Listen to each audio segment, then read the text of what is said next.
Hello and greetings, everyone. I'm Pastor Edwin Strickland, and I serve as the Senior Pastor of Fellowship of Champions Church International, a worldwide ministry helping people to learn to live out their God-given dreams by walking in love and living by faith. And I get to be your host and your guide for this exciting journey that we're about to take that we call Ed Talk with Pastor Strick.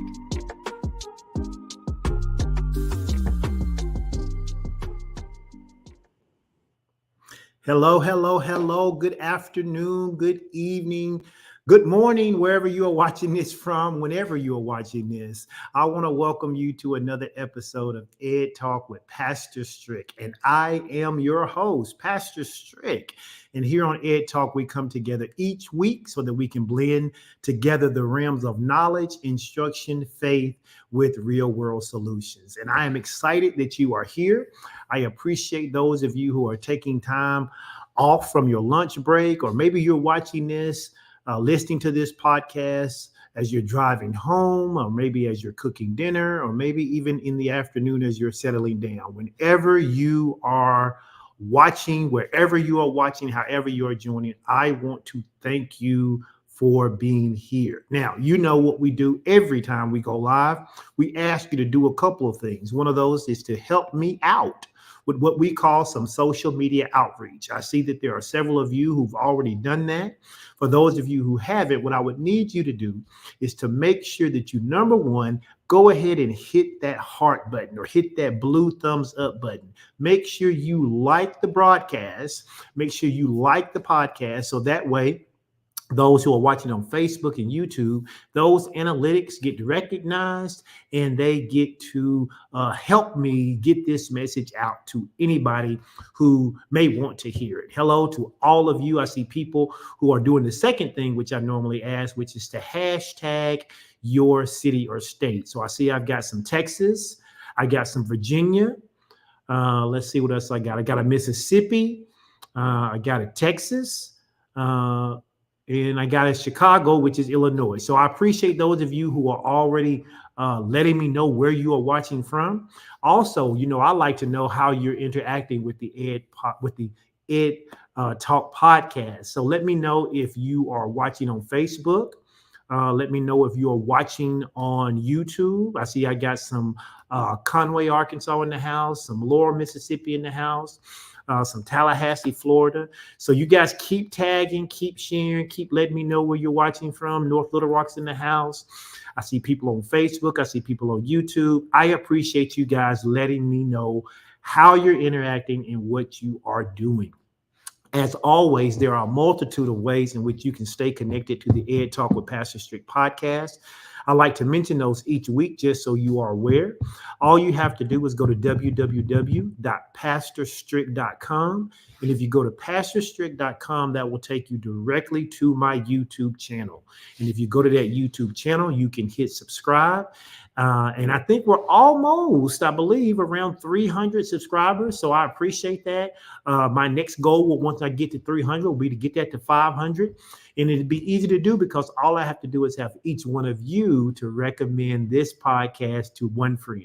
And if I get 300 of you to recommend it to one friend, we'll go from 300 to 600 in no time. So I appreciate those of you who have taken the time. Even if you say, well, I like Facebook better, no problem. I still would like for you to go to www.pastorstrick.com and subscribe to that YouTube channel. Okay. Now, those of you who are more podcasters, there's an easy way for you to find me regardless to what podcast you may like to listen to. If you will go to www.pastorstrickpodcast.com, it will take you to a landing page. And on that landing page, whatever your favorite podcast platform is probably listed there. And you can just click it. And then that way you can begin to listen to my podcast on your favorite platform. Okay. So Thank God for all of you being here. I appreciate it. Go ahead. I know that I can see on my end right now that there's about 42 people watching right now, and there's about 9 people who've liked the broadcast. So I need you to go ahead and take a moment, if you can, depending on the platform you're on. Go ahead and hit that like button. If you're one of my Facebook watchers, make sure you hit that like button. Okay. If you're a YouTube watcher, please make sure you subscribe. Go to www.pastorstrick.com, hit the subscribe button, and then you can come right back over here. Okay. All right. Well, listen, I want to get into what we're going to be talking about today, because I think it's something that we could all benefit from. I'm going to be talking about these 5 keys that I believe can transform and upgrade your life. Okay. We live in a world where people are constantly talking about self-help, and I have no problem with self-help. I think self-help and self-care are important. But when a lot of people are talking about self-help and self-care, a lot of times what they're talking about is almost what they can do to pamper themselves. Like people say, I had a self-care day. I went to the spa. There's nothing wrong with going to the spa. Nothing wrong with relaxing. Nothing wrong with getting your mind off the day, getting a massage, hydrotherapy, cryotherapy, whatever it is that you want to do. But these 5 things that I'm going to talk about today are things that I think we should all be doing. And I think we should all be doing them regularly, not at a time where we just feel burned out, or at a time where we feel like if we keep doing what we're doing, we're not going to make it, right? So I want to give you 5 things. I think I can get this done in 30 minutes. I really do. I want to give you 5 keys to transforming your life. In fact, I'm going to give you those 5 things right now, and then we'll come back and we'll begin to talk about it. Number 1, I think all of us, we need to be feeding our minds on a daily basis. I can't stress to you the importance of being a lifelong learner. You and I are living in a society where information is now doubling. Hear me. Information is doubling every 90 days. Every 90 days, the amount of information that we used to know is doubling. And that's because we have so much information now that is being generated through various AI technologies, through various search engines. Our servers that house that kind of technology is getting better and faster. And so we need to keep up. As human beings, we need to keep up. And one of the ways we keep up is by feeding our minds. The other thing that feeding our mind does is it allows us to not have our brain to go into this state of apathy, where it's not working and we're not thinking, and we're not using parts of our brain. It's one of those things where if you don't use it, you lose it, right? The second thing we need to do is we need to feed and strengthen our bodies. This is even more important to me now as I get a little older. I hate saying older, but I mean, every year you get older, right? But I'm 52, and now I'm understanding the importance that if I want to live to be 100 years old, I've got to do some things differently than I did in my 20s and my 30s and 40s, right? And so I need to be feeding and strengthening my body. I need to strengthen my mind, feed my mind. I need to strengthen and feed my body. And then number 3, we need to get some role models that we can emulate. So many times I see people who are trying to recreate the wheel, so to speak. They're trying to do something new so that they can say they did it new, as opposed to having someone in their life who they can look to as a mentor or a role model and build upon. My wife and I, we say all the time, we really do want our ceiling to be the floor for our children. We don't want our children to have to get it out the mud. We don't want them to have to start over. We don't want them to have to make the same mistakes we made, go through the same things that we did in order to only get where we got to. We want them to have a leg up, if you will. And so in order to do that, we've got to be people who understand the importance of role models and why emulating them is important. I didn't say be a carbon copy, and we'll talk about that, but how you emulate your role models so that you can go further, faster. And then the 4th thing we want to talk about is we did a whole entire podcast on this, and that is about taking massive action. So many people spend their life planning and thinking and debating about what they should do, but they do not ever get up and take massive action. And as a result, they don't see the life they could have because they don't take the necessary steps to do it. And then we'll finish with step number 5 about giving more than you expect to receive. There is power in giving. And I'm not talking about just money, but there is a power in giving. And so let's jump into today's podcast, and let's begin by talking about this first idea about feeding your mind on a daily basis. When I was in my doctoral program, there was a professor. His name was Dr. Sean Mulvaney, and no one really wanted to take Dr. Mulvaney's class, but you really only had either him or one other professor, and they only offered this particular research methodology and statistics class like once every other year, and they alternated who taught the class. And if you didn't want Dr. Mulvaney and you didn't take that class, you may end up having to wait a whole nother year in order to take the class, which meant the other classes you had to take after that, because this class was a prerequisite, you wouldn't end up taking. And so it was kind of just the luck of the draw for whenever you started the program, who you were going to have for this class. And the way it worked out, I had Dr. Sean Mulvaney for my particular statistics class. So I just had to take it.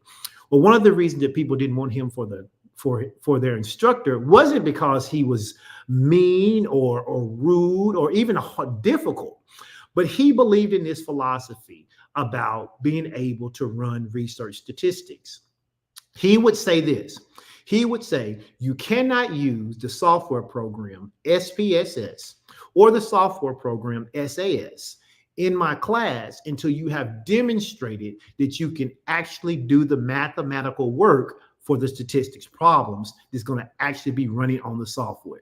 And so that's why people did not want to take his class, because he believed in this philosophy that if it was garbage in, it was garbage out. And if you couldn't ascertain what the garbage was, you didn't know whether or not your results were garbage or not. And so when we talk about feeding your mind, that's kind of the framework I want to start from today about what it means to free your mind. This phrase that Dr. Mulvaney had about garbage in, garbage out, it is a phrase that I believe is accurate for our minds as well as for a software program. Why? Because any sophisticated algorithm is only going to be able to give you back information that you have given to it. Okay. And so if you spend your day not feeding your mind or feeding your mind with things that don't benefit you, you spend all of your time watching reality television. And I'm not against reality television. I'm not against television at all. But if you spend all of your time just saturated in reality television or just in sports, or even if you just spend all of your time watching just negative news, if you spend all of your time in something that's not benefiting you, then the only thing that's going to come out of you is the thing that doesn't benefit you. Why? Because it's the mantra, garbage in, garbage out. Now, there's a guy by the name of Jim Rohn, and a lot of people have probably heard of Jim Rohn. He is a revered figure in the world of personal development. And he once famously said this, and I think it's so important that we grab hold to this, especially in lieu of this idea of what are things we can do to transform and update our life. Jim Rohn said that formal education, formal, going to school, getting a degree, getting education, he said formal education will make you a living, but self-education will make you a fortune. Now you think about that. Schools are not designed to cause you really to think outside the box. Schools are designed to really get you to begin the process of how to think, and sometimes to critically think, depending on the school and depending on the teacher and the system that you're in. But schools aren't designed to make people billionaires. They're just not.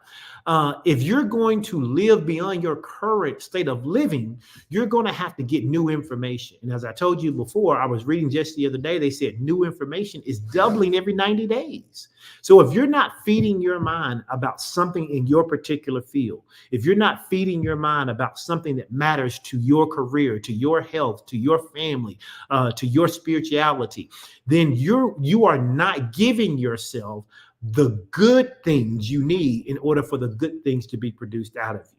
So feeding your mind every day gets us out of this state of garbage in, garbage out, as long as we're feeding our mind with the right thing. See, this statement underscores the immense power of feeding our minds and enriching ourselves with content that actually means something on a daily basis. You have to kind of stop and think, what do you do every day to actually feed your mind? Because a lot of us, I think we just live our life and we're just going and we're responding. And we know that we make some 60,000 decisions a day. And in making those 60,000 decisions a day, most of them are not even decisions we think about. They're just things we do. They run on automaticity for us. But what are you actually feeding yourself? What are you actually doing? And then the question becomes, why does it even matter that I spend time feeding my mind daily? Well, the reality is that our thoughts shape our realities. John Maxwell, who used to be a pastor and now he is a famous guru in the area of leadership. John Maxwell once stated that you become what you think about most of the time. Now think about that statement. You become what you think about most of the time. If you were to chart what you spend most of your time thinking about, is it what you want to be? And if it's not what you want to be, then you've got to do something differently to change what you think about most of the time. And the only way to change what you think about most of the time is to change the information that you digest, to change the information that you take in, to change the information that you feed on a daily basis. If you do not do that, then you end up in this situation or you end up in this place where you're literally just living your life almost as a groundhog. What do I mean by living your life as a groundhog? Whatever happened yesterday pretty much happens today. Even though you made decisions yesterday, those same things come up today. You make the same decisions today. You don't change them. They don't move. They don't get different. Why? Because you're not feeding your mind the necessary information in order to think of things differently. Now, why do I say this? Because it is a fundamental truth that in the realm of personal transformation, if you want to grow, if you want to get better, then information, ideas, and inspiration must be consumed on a daily basis because they influence our beliefs, they influence our actions, and they ultimately influence our destinies. If I want to live differently next year, I have to do something different between now and next year in order to get something different. We've all heard the saying that to do the same thing over and over and over, expecting to get different results, is a form of insanity. It is insane to think that if you do not spend your time consuming information that leads you into a new direction, that somehow just because the days tick along, that you will end up in a different place. It's why old people used to say things like there's nothing worse than an old fool.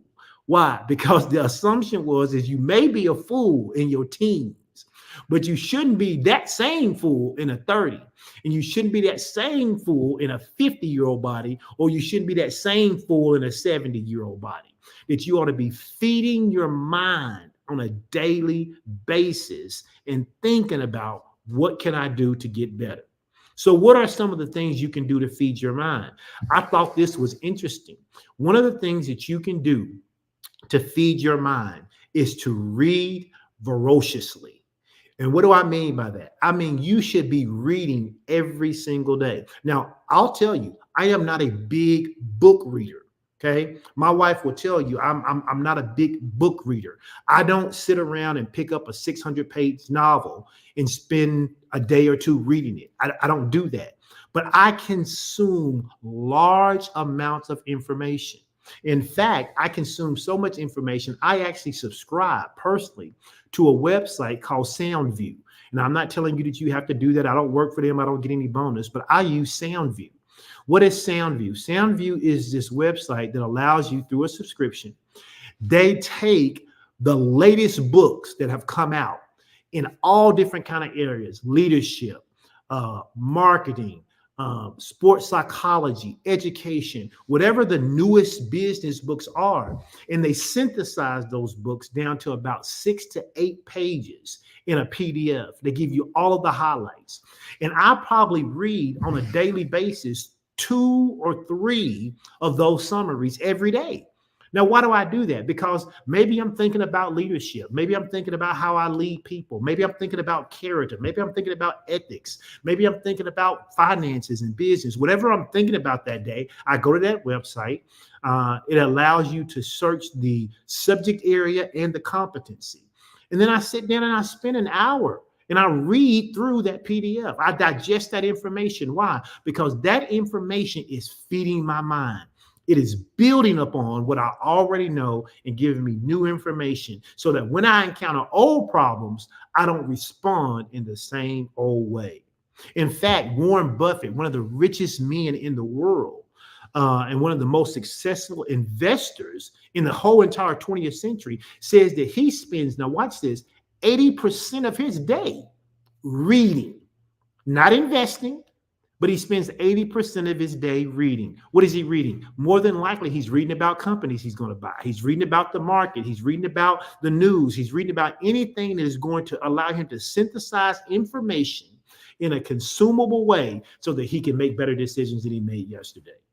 So whether it's a book, whether it's an article, whether it's some kind of news story, you should be dedicating some time of your day every day where you are feeding your mind. You should aim to read at least a book a week or at least 30 articles a week. You should start with some classics, things. If you're looking to change your finances, you can read things like, the classics from Napoleon Hill, like Think and Grow Rich, or Dale Carnegie has a book called How to Win Friends and Influence People. I think a lot of people would benefit from reading books with those kind of materials. Why? Because a lot of us, we sometimes, I don't know how to say this appropriately, so I'm just going to say it the way I say it. A lot of times, us as African Americans, and I'm saying African Americans because I know most of my listeners are African Americans, and interesting enough, a lot of my listeners are men. So I'm going to be talking to a lot of African Americans, men and women here when I make this statement. We did not grow up understanding how the game is played, and especially how the game is played now. And a lot of times we are out here trying to play checkers when the game is actually chess, right?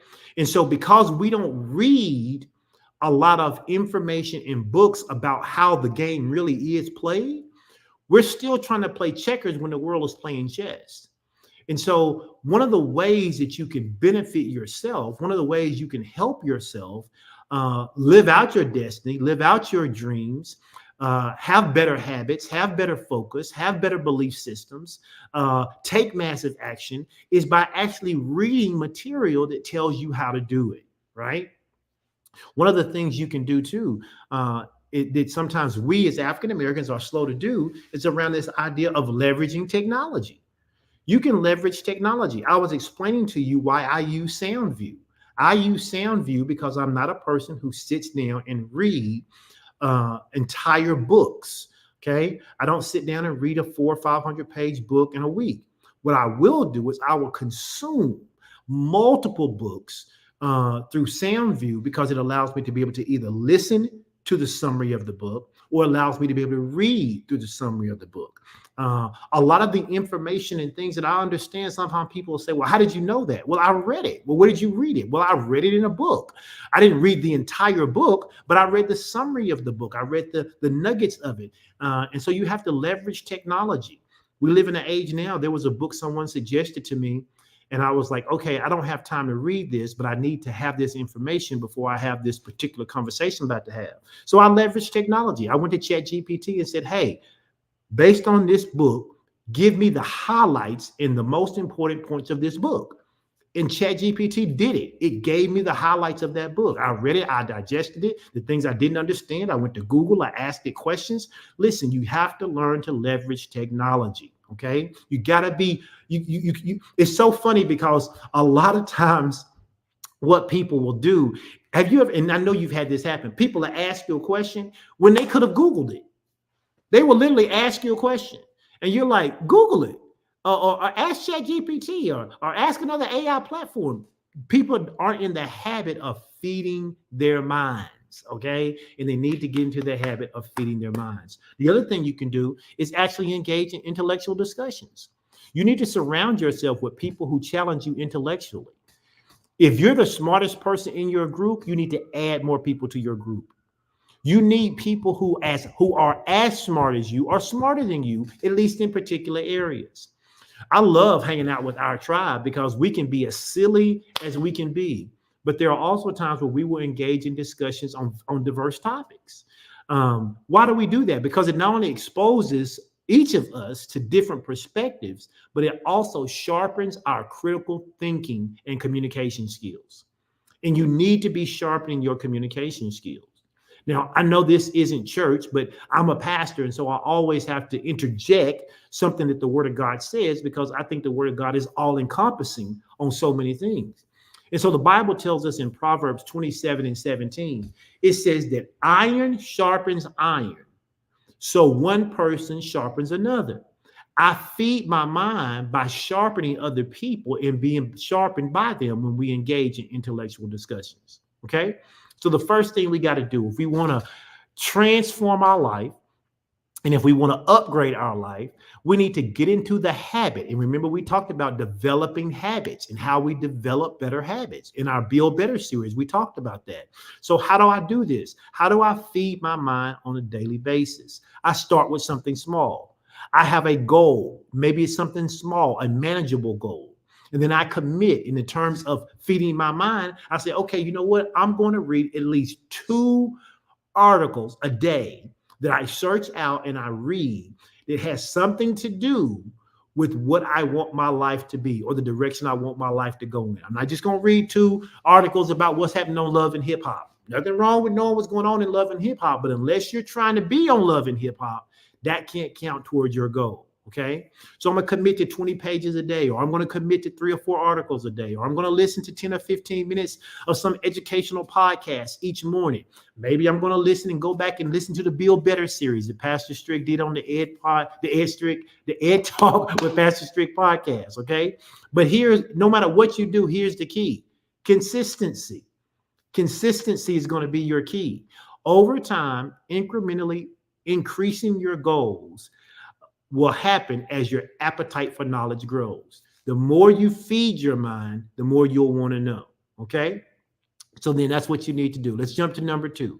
Number 2 is about feeding and strengthening your body. Now, those of you who are a part of my wife's group, Soul Shift, then you know they are on something they call Prosper Well. Mary said, what is the website that you said you go to for the books? It's called SoundView.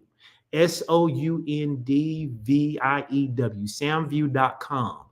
And again, I'm not a salesperson for them. There's a yearly subscription cost for it. But if you're serious about digesting large amounts of information in an efficient way, SoundView can be your friend. In fact, my oldest son, Chase, and I are going through a book study. And what we do is we choose a book a month, okay? And he's reading the book, and I'm also reading the book, but we use SoundView as our way to make sure we're hitting those key points, okay? It's a great way to do a book study, great way to do a book club, great way to get information. So yes, Mary, it's called SoundView. So number 2, you want to feed and strengthen your body. Take care of your body. It's the only place you have to live in. Do you hear me? You got to take care of your body. I'm amazed at the number of people who will go and buy a new car. And that new car will say only use 91 or 93 octane gas. And it don't matter how high that gas is. They will not, under any condition, put 87 octane gas in their car. Now think about that. They won't put 87 octane gas in their car, but they will put every processed food there is in their body. They will drink every sugary drink there is. They will consume enormous amounts of calories, and they will be sedentary and not move their body on a daily basis. But yet they will not put 87 octane gas in their car. We cannot care more about our vehicles than we care about our bodies. We must take care of our bodies. It is the only place we have to live in. Why does this matter so much? Because if you don't take care of your body, you are shortening the days you have on this earth. There are literally people eating themselves to death. And let me say this, because sometimes I think when people make that statement, in their mind, all they picture is the person on My 600-Pound Life. You don't have to be 600 pounds to be eating yourself to death. You can be 5'7", 145 pounds and still eating yourself to death. Because there are people who are not overweight, but there are people who eat things that's not good for their particular body. They know they're not supposed to eat dairy, but they eat it anyway, and it makes them sick. They know they're not supposed to have gluten, but they eat it anyway, and it makes them sick. They know they're not supposed to eat meat, but they eat it anyway, and it makes them sick. You don't have to be overweight in order to be unhealthy. Okay? So we need to get that idea out of here, right? Because you don't, just because someone can look healthy doesn't mean that they're healthy. And so I'm encouraging everybody, myself included, we all have to do better. We need to feed and strengthen our bodies. Our bodies are the vessels that carry us through life's journeys, and their well-being, our body's well-being, directly impacts our ability to pursue and achieve our dreams. You know, I don't have any grandkids. I'm not ready for any grandkids. I don't think my kids are ready for any kids. So we're on the same page. But when I have them, I don't want to be the grandpa at Disneyland riding in the mobility chair because I didn't do what was necessary when I was this age in order to be the vibrant silver fox grandparent right down the road. So I got to start today. We have to make sure that we are moving our bodies. We got to make sure we're eating the right things. The World Health Organization put out a quote about 3 years ago, and here's what they said in the quote. It was right around the time of the pandemic. They said, health is a state of complete physical, mental, and social well-being, and not merely the absence of disease or infirmity. And so when I'm talking about feeding and strengthening our bodies, I'm not just talking about physically. I'm talking about the mental aspect of our body. I'm talking about our social well-being, not just the absence of disease or infirmity, but I'm talking about total life prosperity in the realm of our health. Okay. So we got to make sure that we're doing what's necessary. And you have to understand it. Just because one person does something and it's good for them doesn't mean it's good for you. Okay. Everything everybody does is not good. They tell you it's really good to eat broccoli. I actually like broccoli, but if I eat broccoli, if I know I'm going to eat broccoli, I have to take either these certain herbs or I have to take a Beano peel or something, because broccoli gives me the most painful gas under my chest that I've ever experienced. And so even though someone says, oh, you need to be eating more broccoli, maybe I don't. Maybe I need to eat something else that has the same nutrients, the same macros, and everything else that the broccoli has, but broccoli may not be good for me. So I'm not telling you to do what you see everybody doing, but I am telling you to find out what works for you and for your body and get you a plan for how you can do it. And again, the key here is consistency. Am I saying you can ever have a little ice cream? No. Am I saying you can ever have a little piece of cake? No. Am I saying you can ever have a soda? No. What I am saying to you, though, is that those things should be far and few in between as you're trying to build up your health and your strength. You also should be doing things that strengthen you mentally. Part of feeding your mind will help you mentally, right? If you struggle with feeling low self-esteem, you should be reading books that talks about how to develop higher self-esteem. If you often find yourself apologizing for everything you do, you should read books about how to get out of the habit of always saying you're sorry. Read books about being authentically you and owning your space. The more you read that information, the more it gets in your head. The more it gets in your head, the stronger you develop mentally. The stronger you develop mentally, it gives you the fortitude to do things to help you develop physically, and then your social well-being and all that comes into play. Okay. Somebody says, where do we start with mental emptiness? Well, I'm not a counselor. I'm not a licensed counselor. Okay. There's probably a lot of good information out there. But one of the things I would do too, though, is, I would reach out to someone, and not just someone, but I would reach out to someone who is trusted. I don't know if she's on here, but we have a pastor on our staff, Pastor Tenetria Williams, who is a licensed, certified, all the words you want to use, Christian counselor, who not only is good at her job, but she hears from God.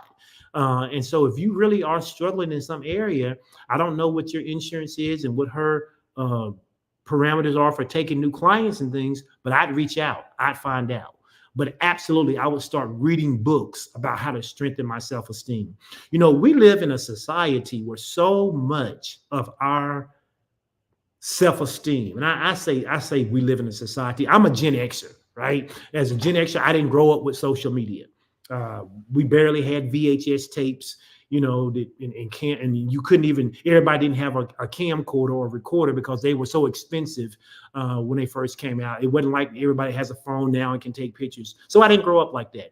But my children, some who are, I guess most of them are actually millennials, or Gen Z, depending on their age, maybe my youngest one, they grew up in this era of social media. Okay. And so much, if we're not careful, what their identity is based on what they see.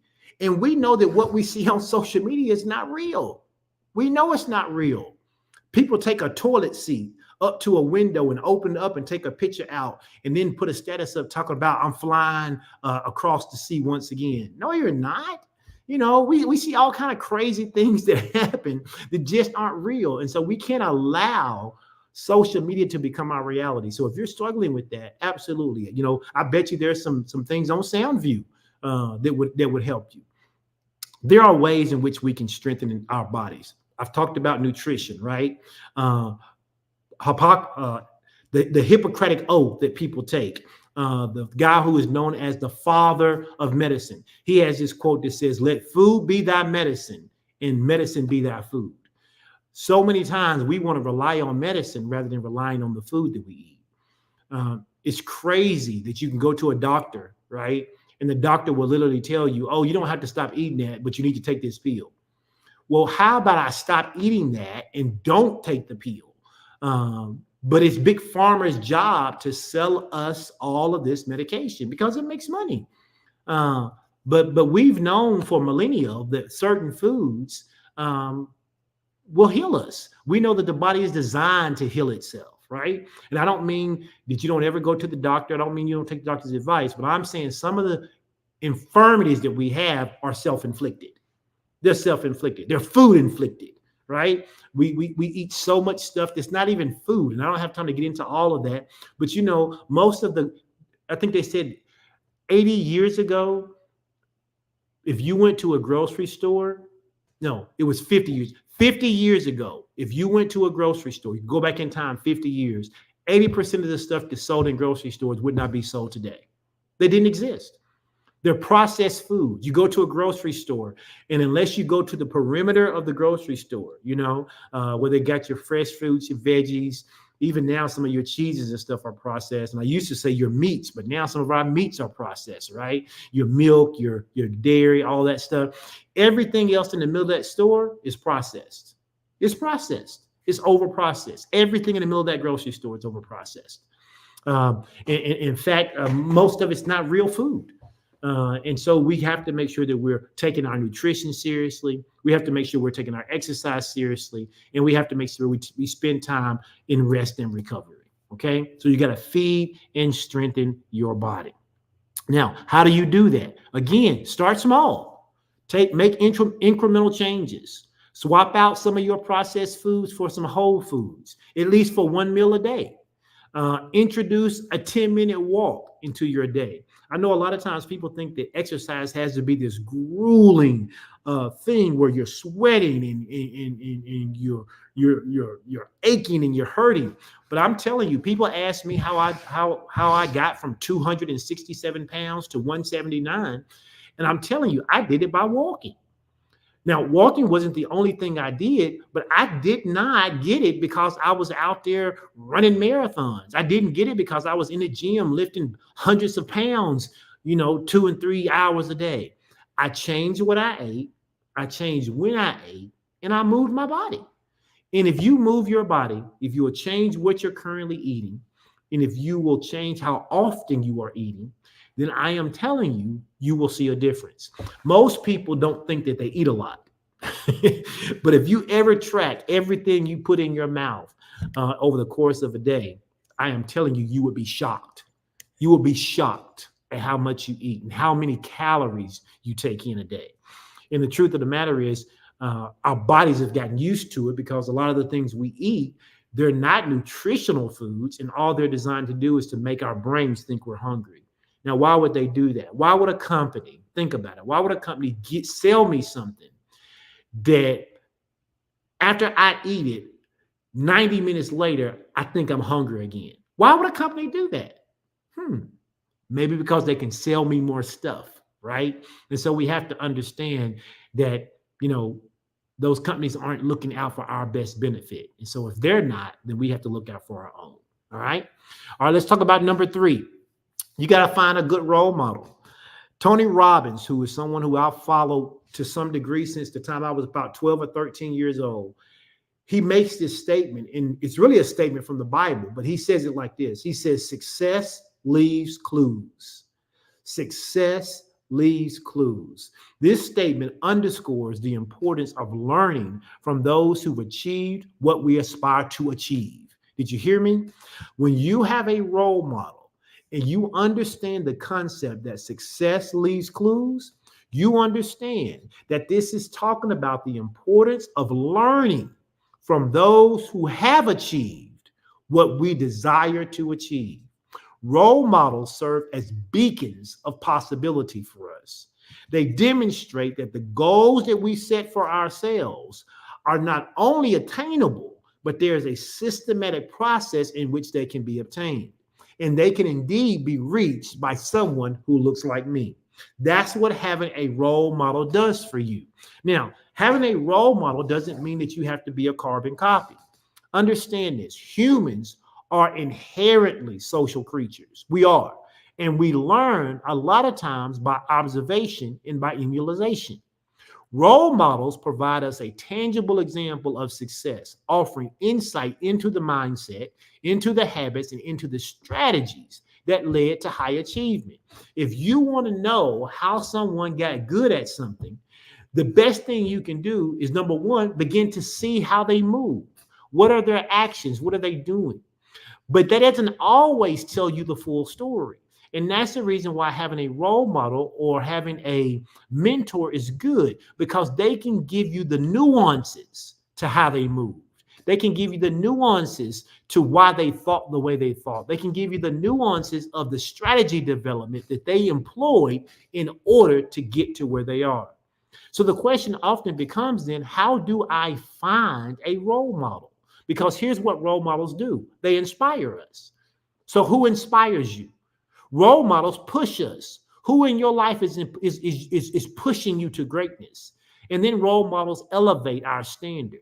Pastor Shun and I are going to come tonight, and we're going to talk in Relationships 101. And I'll go ahead and just make this plug real quick while I'm doing this.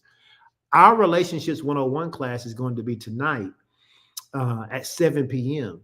And one of the things we're going to be talking about is how do you raise your level of personal standard in order to improve all of your relationships. And it's going to be great. And you should join us tonight at 7 p.m. You should join us tonight at 7 p.m. But let me get back to talking about these role models, because role models elevate our standards and they show us that obstacles can be overcome. We know that we're not going to be in this world without having any troubles. The Bible tells us that in this world we will have troubles. Now, Jesus tells us not to worry because he's already overcome those troubles, and that if we are in him, we too have overcome those troubles. But we need to find role models that we can emulate. And I don't mean that you need to be a carbon copy of this person, but you do need to have a role model or a mentor who can help put you on the right path. So how do you find role models? Well, you begin by reflecting on your own personal goals and values. You look for individuals who embody those same aspirations. When I look at role models, one of the things that's extremely important to me, no matter how successful the role model or mentor is, I look at their character. I look at their character. Their character has to be on par with what I believe God has called me to be on. If it's not, it's hard for me to allow them to fully be a mentor or role model to me, because my prayer forever has been, God, don't take me anywhere my character can't keep me. And so I don't want to have a mentor who knows how to get ahead, but they get ahead because they cheat. They get ahead because they lie. They get ahead because they steal. They get ahead because they don't treat people well, right? I don't need those kind of mentors and role models in my life. And a lot of times I think that people think that only those kind of people can be your role models. But there's someone out there who is a role model who has done what you want to do, and they've done it the right way. So then the second thing you have to do is you have to identify all of your goals and your values, and then you have to study the life of the people who you think should be your role model, which is what I was just talking about. Dive deep into their biographies. Maybe it's a person who you know, maybe it's a person you don't know. I consider Dr. I.V. Hilliard to be one of my role models. I've only met him twice and had a conversation with him once. And it was a short conversation, and I'm sure he doesn't remember me. But I learned from him because I've watched his life. I watch his character. I watch what he does. I watch how he moves. I watch how he thinks. You can have a role model who is a far off role model, but you can also have those people that are close in your life, right? And then you have to learn to adopt their mindset, right? If your mindset is so diametrically opposed to the person you want to be like, you're probably never going to reach the same goals. So you have to learn to change your mindset. One of the mindsets that I adopted from Dr. Hilliard years ago was the idea is I'm going to go as far as my faith will take me. I'm going to go as far as my faith will take me. However far my faith will take me, that's how far I'm going to go. I can't wait and hope and dream that I could do more. I got to go as far as I can go right now. That's one of the things I learned. And then you have to learn to apply those lessons in your daily journey. You have to apply those lessons in your daily journey. Why do you need to apply them? Because of step number 4. If you're going to have a role model who's going to give you all of this wisdom and information, then the next thing you need to do is you need to learn to take massive action. You got to take massive action. Action is the foundational key to all success. This quote about action being the foundation to all of our success underscores, at least for me, the undeniable truth that dreams and goals are only realized through decisive and persistent action. Goals are only realized through decisive and persistent action. And we must remember that. The difference between those who achieve their dreams and those who don't lies in their willingness to take action. You cannot sit around and just think about what you want to do all day. Action transforms ideas into reality. They test our limits and they catalyze our personal growth. Okay. Tony Robbins, again, one of the people who I study and listen to. I was involved in one of his online things just last week, and he made this statement last week, and I wrote it down because I knew I wanted to use it today. He says, the path to success is to take massive, determined actions. That is the path to success. You want to know how to be successful? You have to start taking massive, not just massive, but massive, determined actions. How do I do that? Number 1, you set clear and specific goals. Okay. After you set those clear, specific goals, number 2, you break down those goals. You break them down into small, manageable parts that you can do so that you can reward yourself for accomplishing them as you go. And then you got to have a sense of urgency. If you're going to take massive, decisive action, there has to be a sense of urgency. You have to treat your goals with the urgency that they deserve. Do you want to be out of debt in the next 3 years? Okay, then what massive actions do you need to take in order to be out of debt for the next 3 years? You can't spend the next 3 years doing what you've done if you want to be out of debt in the next 3 years. So you got to create this sense of urgency. And then you have to learn to embrace failure. Every decision you make won't be 100% correct. But you have to learn to embrace failure and see it as a stepping stone. See it as a learning opportunity. Understand that failure is an integral part of the learning process. Every setback offers valuable lessons that can refine your strategy and strengthen your resolve. And you know, here at Ed Talk, we talk about resolve and resiliency all the time. So it's important that you do that. And then you have to leverage accountability. What do I need to leverage accountability? I need someone who can hold me accountable to my goals. I want to be self-accountable, but every now and then we all need someone who we can partner with who will also leverage that accountability with us and will hold us responsible. Who have you shared your goals with?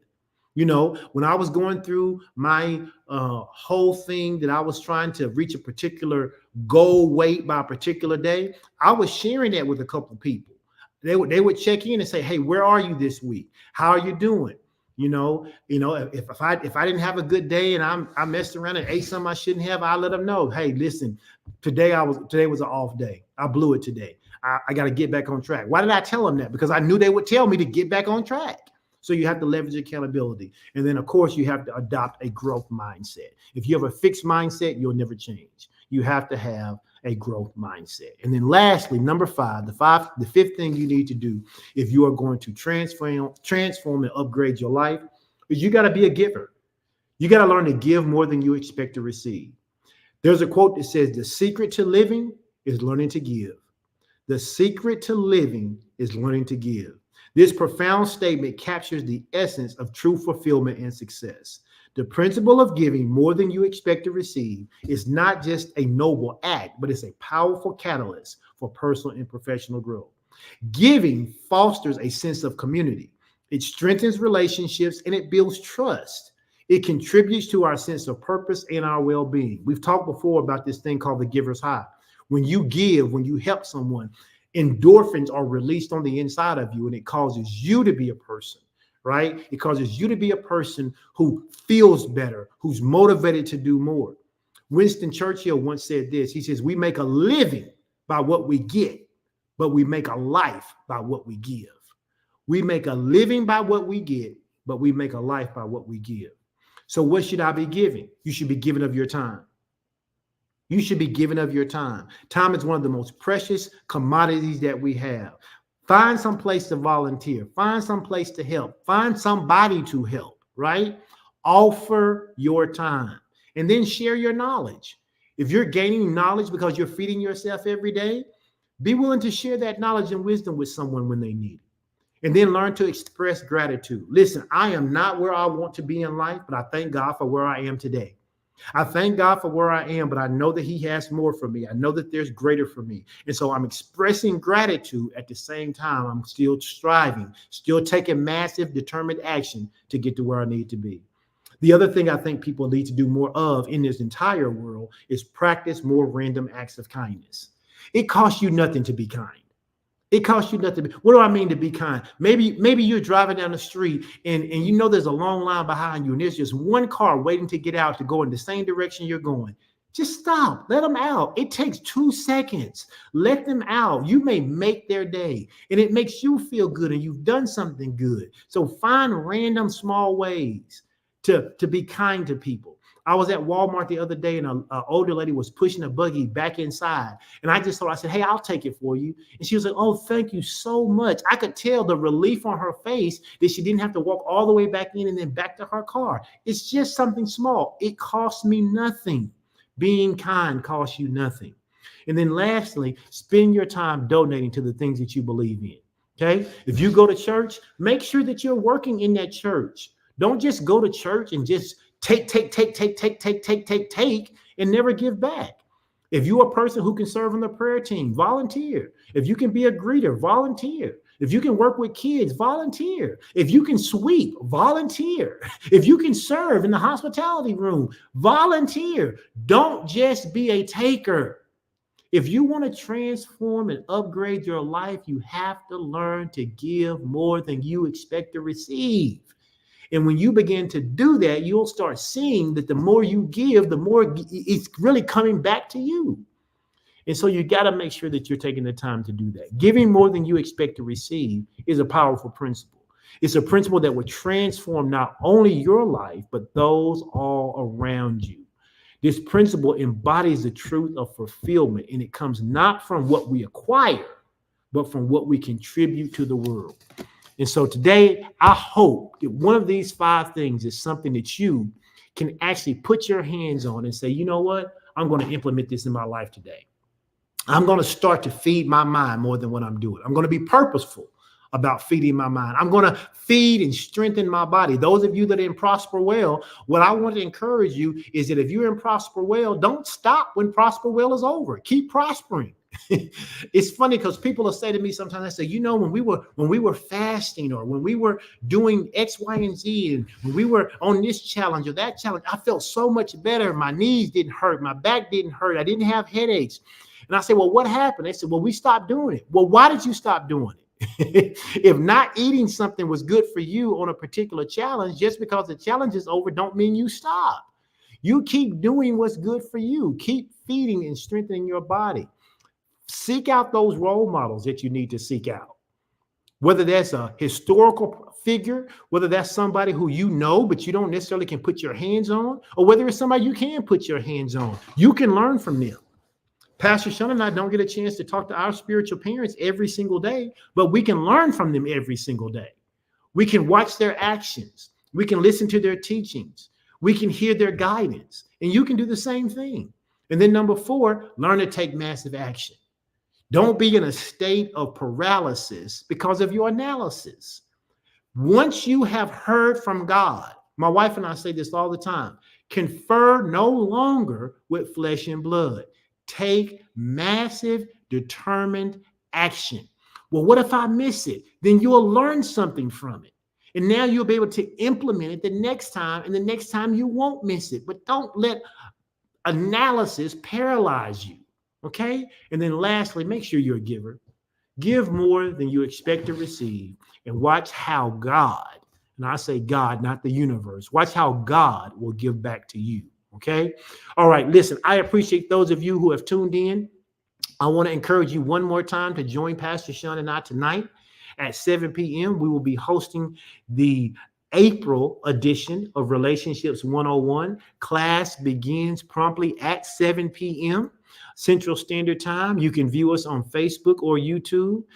We will be broadcasting from both of our personal pages. We'll be broadcasting from the Edwin and Sean Strickland page, and we'll be broadcasting from the Fellowship of Champions pages. So however you engage with us, you will be able to engage tonight for Relationships 101. Thank you, El Harris. I appreciate that. I hope it helped. I hope all of you got something out of today's teaching, something that you can implement in your life today so that you can begin to transform and upgrade your life. Listen, I appreciate you.